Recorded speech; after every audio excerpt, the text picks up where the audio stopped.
because there's a lot of rocks. To swim to us, If that fails, we're gonna throw our rope at you. If that fails, we're gonna go get you. You guys, we have a slide set up.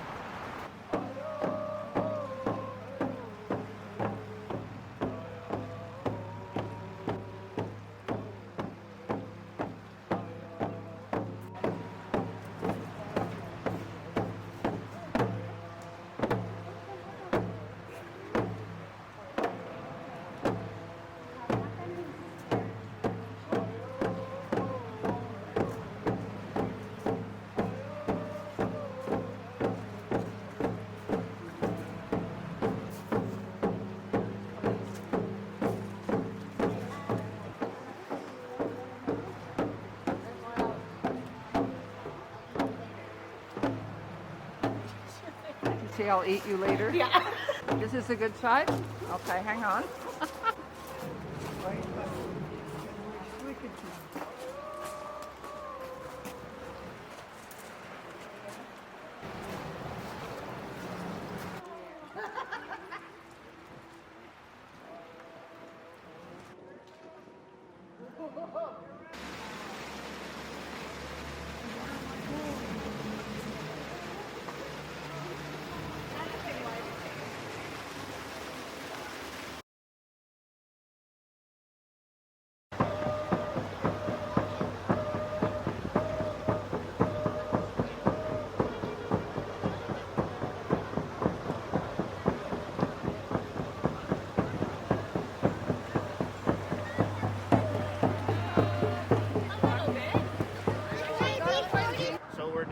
We're a conservation hatchery, so meaning that we're releasing these fish back into the wild as a fry, so a very small size.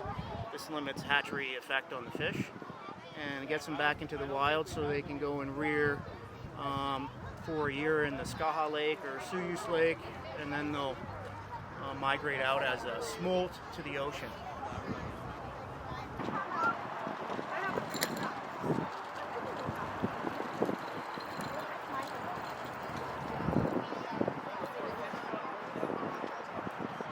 They've had all those fish since, I believe, would have been January, February, raising them, and then now they're releasing them, the full circle.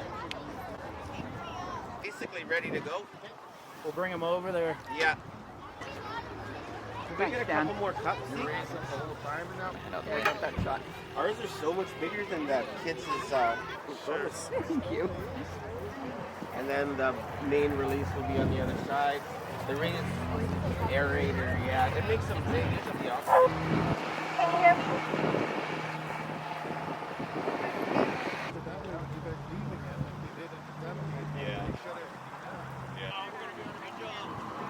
Right.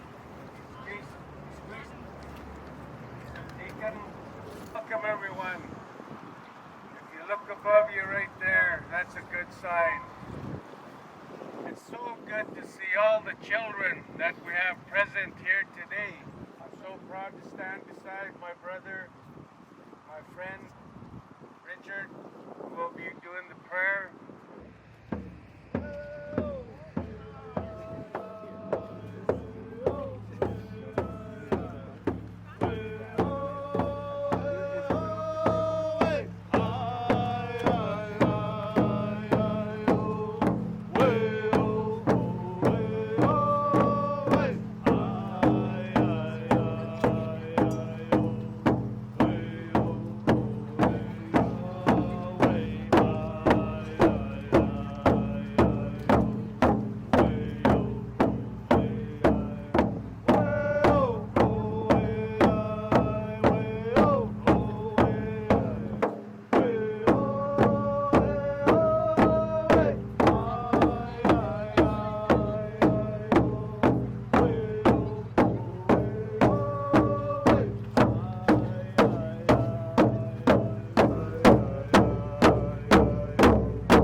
it's really cool to watch the little ones jumping up and down and being excited about these little fish that they brought up. Yeah, just for the last one. Yeah. Wow. Oh, they are feisty. Yeah, whoa. That's a lot. He just about jumped on the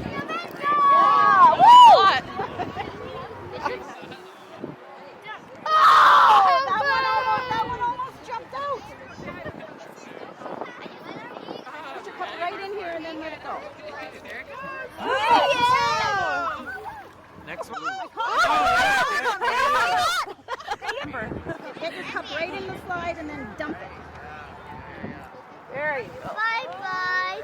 Good. First time in 3 years.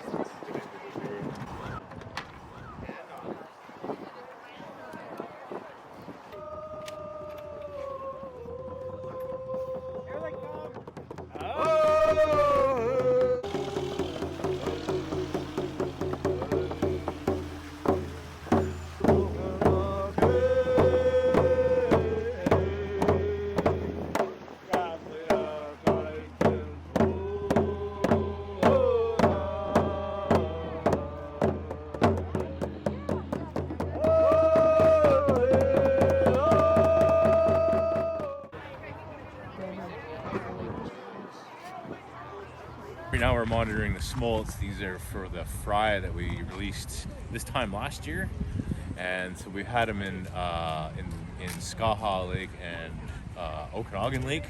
So right now we're hoping to catch probably about 15,000 in total, and we'll implant them with they're called pit tags, and ideally they'll still be there when they come back as adults 3 years from now. So we have a whole array of antennas in the river all the way down Columbia, and so when they swim close to the antenna, it beeps, and then we can track the numbers depending on where it's at. Like down on the hydro dams in Washington, they have them built directly into their facilities, so when they swim through their gates, it beeps.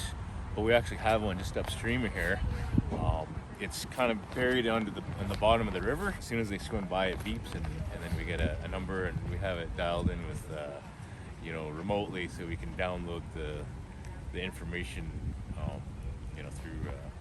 through our IT network. So it's all pretty automated.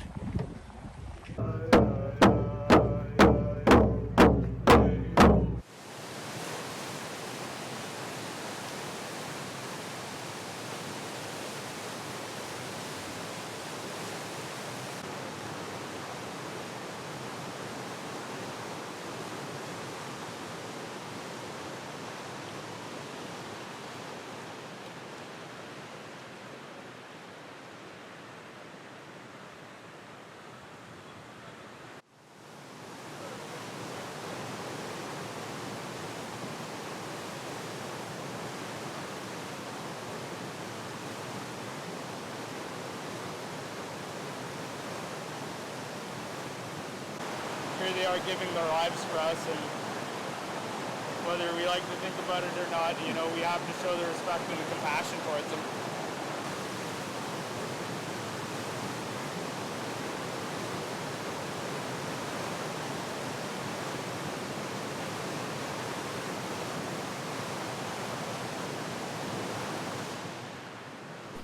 Okay, Rose, so which First Nations band are you from? I'm from Lornicla Band. It's outside of Merritt, but I've been down here in Penticton for probably like the last 30 years. Thompson Okanagan, Intlakatmuk is the, I guess, proper terminology for it. Right. So is it a special year this year for fish coming up the river? It's actually a record high for fish returning to the Okanagan. I think they were saying since 1937. It's supposed to be as big as that. Over what time period do they come up river then? July is when they start from the bottom of the Columbia. That's where we're counting them. And then they've got another spot that they're counting them not far from here in the States. Why is it such a big year, do you know?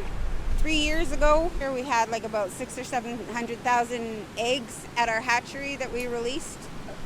And so a lot of those are my babies coming back. Release that many each year? No. Last year we only had, I think, like about 30,000 fry to release. Goes through cycles. Yeah. There's lower cycles and then there's bigger cycles where you're, like this year we'll have our 700,000 Right. to release again for next year. The nature is a very mysterious thing. Yes. I'm sure somebody else might know that knows a little bit more about science. Yeah. So what kind of salmon is it? These ones are sockeye. Those are the only ones that I know that have this kind of cycle. I think other fish have different kinds of cycles that they go through, like the coho and chinook. We take so many eggs and we help them grow and we release them as fry about 3 months later. So how do you get the eggs? How does that work? Well, we do what's called broodstock, and that happens just after our Canadian Thanksgiving for about 2-3 weeks. We catch so many fish, we bring them back to the hatchery. We can check them to see if the eggs are ripe or not. You can feel their belly and feel if it's soft or hard. Okay. And that will let us know when it's time to help them release their eggs. We'll collect those eggs in containers, and we also collect the milt so that we can fertilize the eggs. Right. And then we'll go back to the hatchery, and in our fertilization room we'll mix those two. We'll sanitize everything, and then we put them into the incubation rooms where we leave them for a couple months until they become fry. That is quite a process. It is big. Wow. And I can see some people fishing here. So do everybody of any age comes to have a fish? Or is there an age limit on it? No, I don't think there's an age limit. I think it's just parental guidance. Whoever feels that their children are capable and strong enough to learn and want to listen. They're actually going to have a group down here today to learn how to do some fishing. Yeah. They're going to teach them rod fishing like that guy's doing on the rod. They've got this other cage thing here. I'm not sure what it's called. They've got gaffing and dip netting. That sounds like quite a range of stuff. Yeah. Yeah. Once they get in that mode, they just kind of go find their area where they were born and go back to their place where they want to have their babies, which is why a lot of people just use gaffs or they'll use the 3-prong hook and they'll just kind of jig it up so it kind of just catches the fish instead of the fish trying to bite it. Oh, I see.